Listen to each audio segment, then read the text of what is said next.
Assalamualaikum warahmatullahi wabarakatuh. Bersyukur kepada Allah subhanahu wa ta'ala, dan bersolawat kepada Nabi Allah, Nabi Muhammad sallallahu alaihi wasallam. Allahumma salli ala Muhammad wa ala ali Muhammad. Baik teman-teman, kita bisa lanjutkan kembali ngaji sirah kita setelah Nabi Muhammad sallallahu alaihi wasallam pulang dari Taif, ya. Bismillahirrahmanirrahim. Tentulah tiada hari tanpa adanya aktivitas dakwah yang dilakukan oleh Nabi Muhammad SAW. Hari-harinya pasti tanpa bermalas-malasan gitu ya. Nah, karena Nabi Muhammad SAW adalah Nabi dan Rasul, tidak mungkin Nabi Muhammad SAW bermalas-malasan. Padahal hanya satu hari saja. Jadi tiada hari bagi Nabi Muhammad SAW pasti berdakwah gitu ya.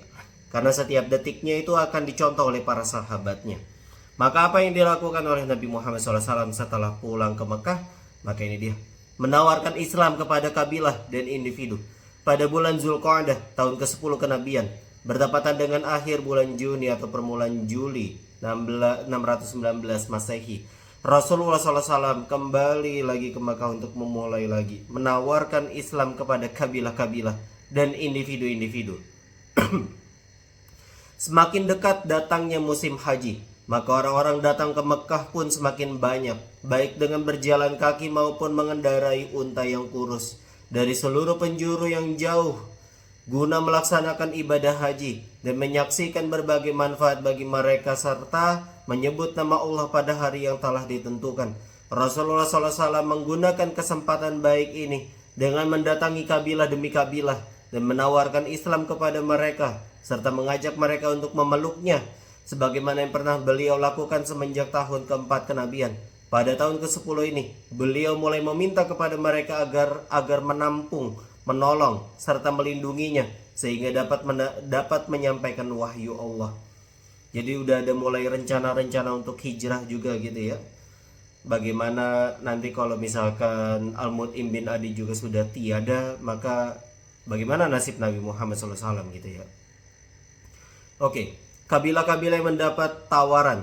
Imam Az-Zuhri berkata, di antara kabilah-kabilah yang disebutkan kepada kita yang pernah Rasulullah SAW kunjungi dan beliau dakwahi serta tawarkan diri beliau kepada mereka adalah Bani Amir bin So'ah, Muharib bin Khosfah, Fazaroh, Ghassan, Murrah, Hanifah, Sulaim, Abs, Bani Nasr, Bani Al-Buka, Kindah, Kalab, Al-Harith bin Ka'ab,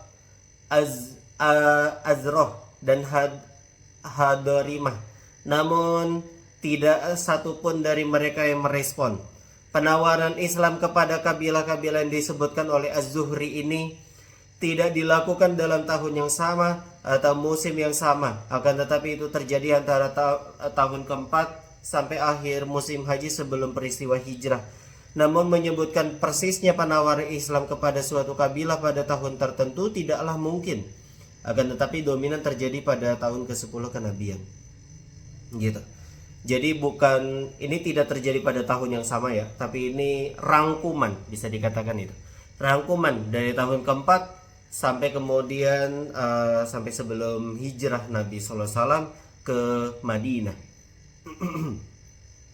Ibnu Ishaq menyebutkan metode penawaran dan tanggapan mereka terhadapnya. Berikut adalah ringkasannya. 1. Kepada Bani Kalab, Nabi SAW datang ke perkampungan salah satu marga mereka bernama Bani Abdullah. Beliau menyeru kepada mereka agama Allah dan menawarkan kepada mereka untuk membela beliau. Beliau bersabda kepada mereka, wahai Bani Abdullah, sesungguhnya Allah telah menjadikan nama bapak nenek moyang kalian bagus. Abdullah gitu ya, hambanya Allah, adalah nama yang sangat bagus tentunya. Namun mereka tetap menolak apa yang ditawarkan. 2. Kepada Bani Hanifah, beliau mendatangi rumah-rumah mereka dan menyeru mereka kepada agama Allah dan menawarkan kepada mereka untuk membela dirinya. Namun tak seorang pun dari kalangan bangsa Arab yang penolakannya lebih buruk daripada penolakannya ini, Bani Hanifah. 3. Kepada Bani Amir bin So'ah, beliau mendatangi dan menyeru mereka kepada agama Allah. Beliau juga menawarkan kepada mereka untuk membela beliau. Buhairah bin Firas, salah seorang pemuka mereka, berkata, demi Allah, Andaikan aku dapat mengambil pemuda ini dari tangan orang Quraisy, tentu aku akan berkuasa atas bangsa Arab. Gitu ya. Kemudian dia melanjutkan, si Buhairah gitu ya. Apa pendapatmu jika kami berbaiat kepadamu, masuk Islam gitu ya, mendukung agamamu, kemudian Allah memenangkan dirimu dalam menghadapi orang-orang yang menentangmu? Apakah kami mendapatkan kedudukan sepeninggalmu? Jadi masuk Islam buat dapat jabatan gitu ya, ada-ada aja. Nah, maka Nabi Muhammad SAW menjawab, kedudukan itu terserah kepada Allah. Dia menempatkannya sesuai kehendaknya. Niatnya aja udah salah gitu. Nah, tentulah Nabi Muhammad SAW orang yang jujur, punya integritas tinggi. Tentulah tidak kemudian mengiyakan gitu. Tidak kemudian menganggap bahwa oke lah, yang penting ada pendukungnya dulu. Enggak gitu ya. Kebenaran tetap benar tetap benar, dan salah tetap salah gitu ya. Nah itu, tentulah Nabi Muhammad tidak bisa menjanjikan jabatan kepada itu ya, Bani Amir bin So'so'ah. Oke, kita lanjutkan. Buhairah berkata, apakah kami harus menyerahkan batang leher kami kepada orang-orang Arab dalam rangka membelamu? Kemudian setelah Allah memberimu kemenangan, kedudukan itu dinikmati oleh orang lain. Kami tidak membutuhkan urusanmu. Gitu. Jadi karena tidak dijanjikan jabatan oleh Nabi Muhammad, maka Buhairah pun menolak untuk masuk Islam. Ya udahlah, baguslah. Gitu.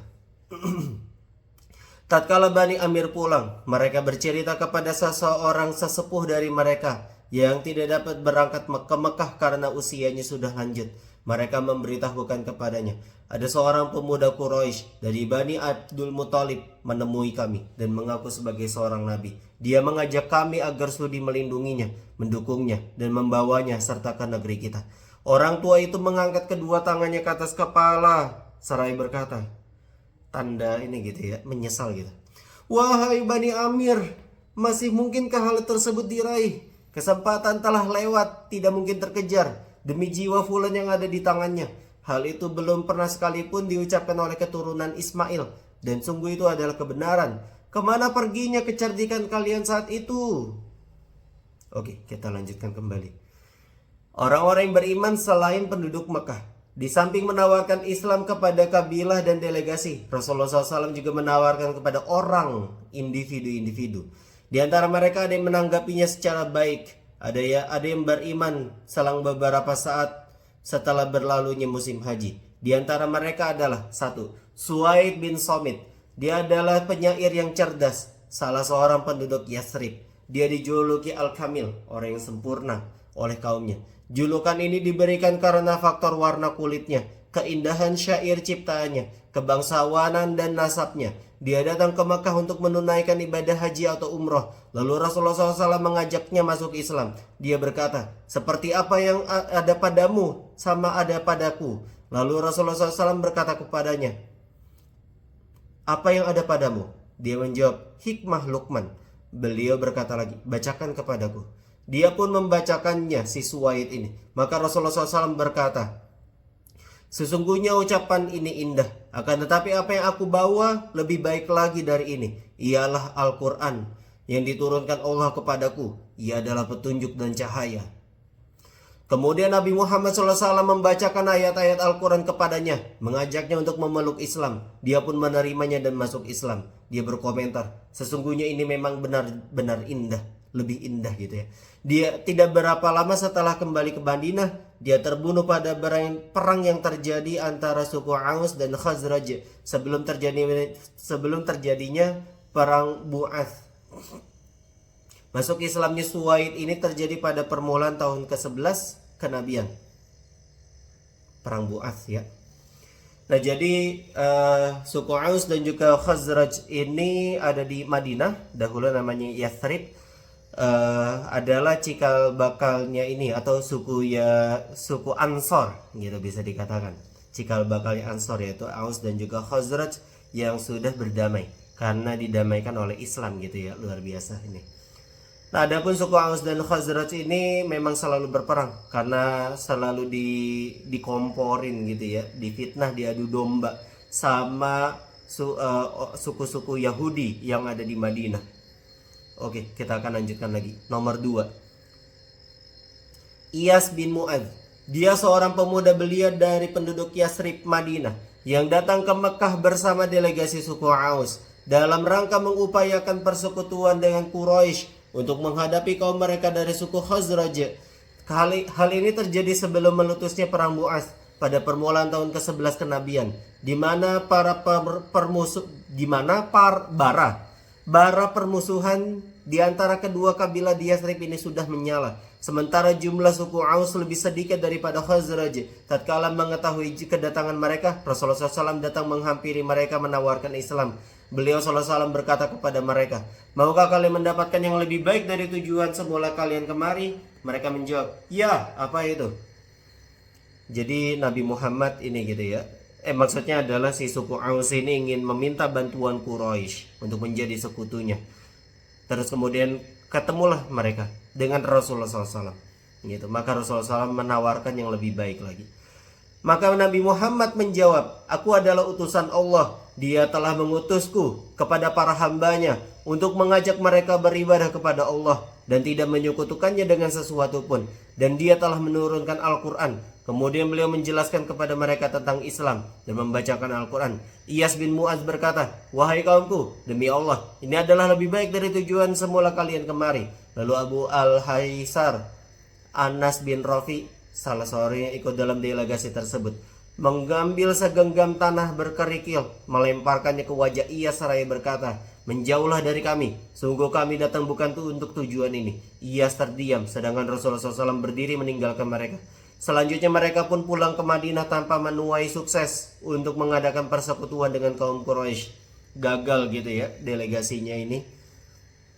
Tidak lama setelah mereka tiba di Yasrib, Iyas meninggal dunia. Sebelum itu dia senantiasa bertahlil, tahlil, la ilaha illallah, bertakbir, Allahu Akbar, bertahmid, alhamdulillah, dan bertasbih, subhanallah, menjelang kematiannya. Mereka tidak meragukan bahwa dia mati dalam keadaan Islam. Oke, kita lanjutkan. 3. Abu Dzar Al-Ghifari. Nah, ini kisahnya ikonik nih. Kalau mungkin teman-teman kita ataupun anak-anak muda ada yang bernama Al-Ghifari. Ini dia, Abu Dzar Al-Ghifari. Sosok pemuda yang luar biasa gitu ya. Bagaimana kiprahnya kita akan bacakan. Dia termasuk penduduk pinggiran Yasrib. Boleh jadi tatkala kabar tentang diutusnya Nabi SAW telah sampai ke Yasrib, yang dibawa oleh Suwaid bin Somit dan Iyas bin Mu'adz. Kabar ini pun akhirnya sampai di telinga Abu Dzar, sehingga dari sinilah sebab keislamannya. Imam Al-Bukhari meriwayatkan dari Ibnu Abbas. Dia berkata, Abu Dzar berkata, "Aku seorang laki-laki dari suku Ghifar. Suatu ketika berita tentang seorang yang muncul di Mekah mengaku sebagai nabi telah sampai kepada kami. Lalu aku berkata kepada saudaraku, berangkatlah menemui orang itu dan bicaralah dengannya. Lalu ceritakanlah kepadaku perihalnya. Dia pun berangkat lalu bertemu dengan Nabi SAW kemudian pulang. Aku bertanya kepadanya, apa berita yang kau bawa? Maka saudara itu berkata, adiknya ya, demi Allah, sungguh aku telah melihat seorang laki-laki yang mengajak kepada kebajikan dan melarang kejahatan. Gitu. Jadi maksudnya adalah Abu Dzar ini mendengar nama Islam gitu ya, dari kedatangannya Suwaid dan juga Iyas bin Mu'adz gitu. Maka penasaran ya Abu Dzar, maka menyuruh adiknya buat ke Mekah gitu. Tapi kemudian Abu Dzar nggak puas. Abu Dzar berkata kepada adiknya, berita yang kau bawa belum memuaskanku. Maka aku pun mengambil tas dan tongkat, kemudian berangkat ke Mekah. Di sana aku tidak dapat mengenalinya. Namun demikian, aku enggan untuk bertanya tentang dirinya. Aku meminum air Zam-Zam, berdiam di Masjidil Haram. Sampai suatu ketika, Ali melewatiku dan menegur, sepertinya kamu orang asing. Maka Abu Dzar menjawab, ya benar. Ali berkata, ikutlah bersamaku ke rumah. Maka aku pun ikut bersamanya. Namun dia tidak bertanya sepatah kata pun kepadaku selama dalam perjalanan. Demikian pula aku tidak bertanya kepadanya, tidak memberitahukan perihal diriku. Keesokan harinya aku datang ke Masjidil Haram untuk bertanya kepada orang-orang tentang Rasulullah SAW. Akan tetapi tidak ada seorang pun yang memberitahukan kepadaku tentang dirinya.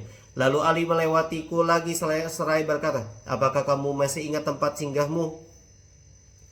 Maka Abu Dzar menjawab, tidak. Lalu Ali berkata, ikutlah bersamaku. Abu Dzar melanjutkan, dia berkata kepadaku, ada apa sebenarnya dengan dirimu? Apa maksud kedatanganmu ke negeri ini? Ali berkata gitu ya, ada apa dengan dirimu? Apa maksud kedatanganmu? Gitu. Maka aku Abu Dzar menuturkan, jika engkau mau merahasiakannya maka akan aku jelaskan. Ali berkata, ya, aku setuju. Maka aku bercerita, Abu Dzar, telah sampai berita kepada kami bahwa ada seorang laki-laki yang muncul di sini mengaku sebagai Nabi Allah. Lalu aku utus saudaraku untuk berbicara dengannya. Dia pun pulang. Tetapi informasi yang dibawanya tidak memuaskanku. Sehingga karenanya sekarang aku ingin menemuinya langsung. Maka Ali berkata kepadanya, kalau begitu kamu sudah bertindak benar.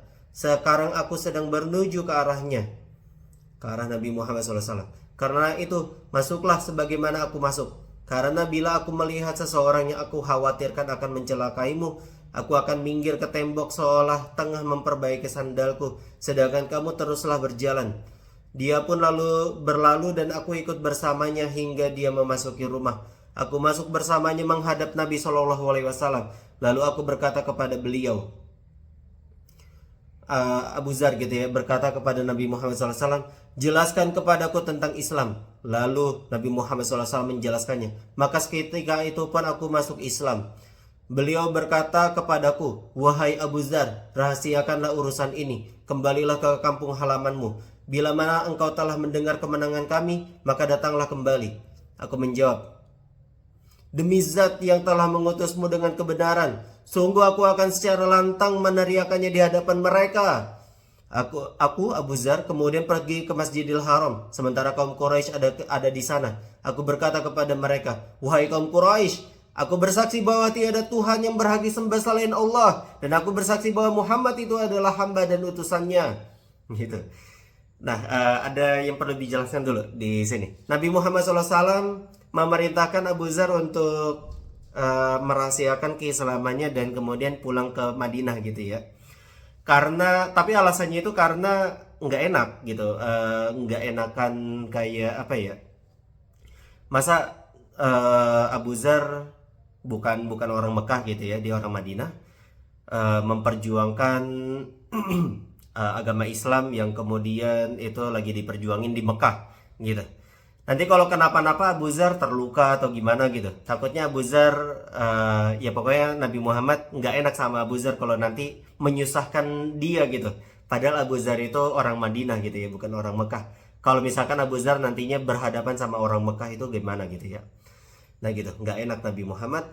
Maka karena rasa nggak enakan itu, Nabi Muhammad menyampaikan gitu ya, pulang aja gitu ya ke Madinah gitu. Nanti kalau misalkan kami sudah menang di Mekah, maka kembalilah ke sini gitu. Tapi kemudian Abu Dzar secara optimis, secara semangat gitu ya, ingin menyampaikan secara lantang langsung gitu ya. Gitu. Nah itu, jadi bukan berarti Abu Dzar ini membantah Nabi, bukan gitu ya, tapi ingin membuktikan bahwa aku nggak apa-apa kok kalau misalkan aku terluka pun oleh orang-orang Quraisy, nggak apa-apa kok gitu maksudnya ya. Nah maka dia si Abu Dzar ini datang langsung ke Masjidil Haram dan kemudian berteriak kepada mereka gitu ya, wahai kaum Quraisy, asyhadu alla ilaha illallah wa anna Muhammadar Rasulullah gitu ya. Nah maka mereka orang-orang Quraisy berkata, cegah penganut agama baru ini. Maka orang-orang pun melakukannya. Aku dipukul untuk dihabisi. Kemudian datanglah Al-Abbas. Ada masih ingat Al-Abbas siapa? Itu adalah pamannya Nabi Muhammad SAW. Tapi waktu itu Al-Abbas belum masuk Islam ya. Al-Abbas menolongku, Abu Dzar, dan melindungiku. Lalu menyongsong mereka seraya berkata, celakalah kalian. Apakah kalian akan membunuh seorang pemuda dari suku Ghifar, sementara jalur dan lintasan perniagaan kalian melewati perkampungan Ghifar? Gitu. Maksudnya adalah begini. Jadi orang-orang Mekah itu berdagang. membawa unta dan kemudian membawa barang-barang dagangan gitu ya, ke arah Syam, ke arah utara.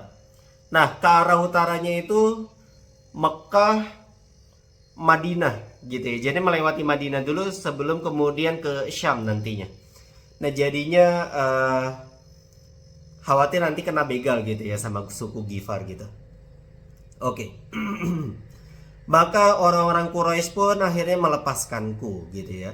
Keesokan harinya aku kembali mengulangi apa yang aku ucapkan lagi. Gitu. Asyhadu alla ilaha illallah wa anna Muhammadar Rasulullah. Gitu. Mereka melakukan hal yang sama lagi, memukuliku gitu ya sampai babak belur. Lalu Al-Abbas kembali mendapatiku, melindungiku, mengatakan kepada mereka, gitu. Nah, apakah kalian sadar kalian telah menzolimi orang Gifar gitu ya? Gimana kalau kalian nanti dizolimi balik sama orang Gifar itu?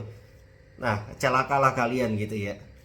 Nah, maka dilepaskan lagi gitu Abu Dzar. Gitu terus, ya, keesokan harinya gitu lagi. Luar biasa nih.